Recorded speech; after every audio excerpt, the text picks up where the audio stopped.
अस्सलाम वालेकुम दोस्तों, मैं हूं Mahjabeen and welcome to another episode of मेजो के देसी विदेशी रेसिपीज़। आज आपके लिए एक होटल स्टाइल वेज दीवानी हंडी की रेसिपी ला रही हूं।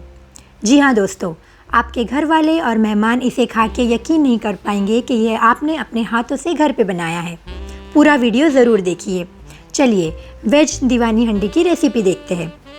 वेज दीवानी हंडी बनाने के लिए मैंने लिया है half cup julienne cut carrot, half cup julienne cut capsicum, half cup julienne cut baby corns, half cup julienne cut green beans, half cup cauliflower, 1 small size diced potato, half cup green peas. आप अपने choice के veggies कम ज़्यादा कर सकते हैं। इसके अलावा हमें लगेगा 2 medium size julienne cut onions, 1 cup diced tomato, 5 dried red chillies, 7 to 8 cashew nuts, 1 tablespoon green chilli paste, 2 tablespoon ginger garlic paste. अक्खे मसालों में लगेगा 5 लौंग, 4 छोटी इलायची, 10 black pepper corns, 1 tablespoon cumin seeds, 2 तेज़ पत्ते, 1 टुकड़ा दालचीनी का, 1 चक्री फूल, 2 बड़ी इलायची और 1 वेज स्टॉक। पाउडर स्पाइसेस में लगेगा 1 tablespoon coriander powder, 1 tablespoon garam masala powder, half tablespoon turmeric powder, 1.5 tablespoon salt. इसके अलावा 2 टेबलस्पून कसूरी मेथी, हाफ़ कप दही और कुकिंग क्रीम।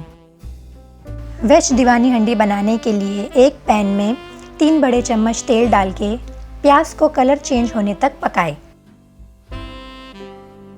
फिर इसमें ginger garlic, green chilli paste और अक्खे रेड चिलीज डाल के 1 मिनट तक हाई फ्लेम पे भून लें। उसके बाद टोमेटोज़ और काजू डाल के और 1 मिनट भून लें। इसके बाद प्लेट में निकालें और ये ठंडा होने के बाद ग्राइंड करके इसका पेस्ट बनाएं। अब सेम पैन में 1 चम्मच ऑयल डाल के सारे अक्खे मसाले डालकर भुनें।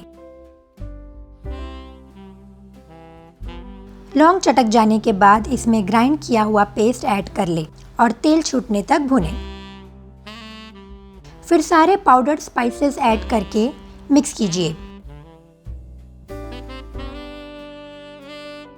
फिर दही डाल के मिक्स कीजिए।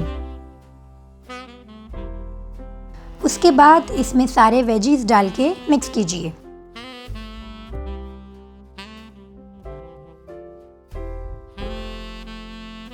अब इसमें 3 कप पानी डाल के 10 से 15 मिनट मीडियम लो फ्लेम पे कवर करके पकने दें।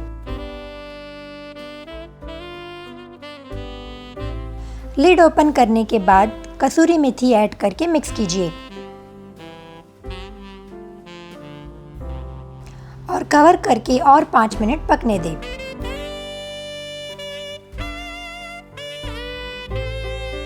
अब सब्जी में 3 टेबलस्पून कुकिंग क्रीम डालकर मिक्स कीजिए। गार्निशिंग के लिए थोड़ा सा हरा धनिया ऐड कर लें।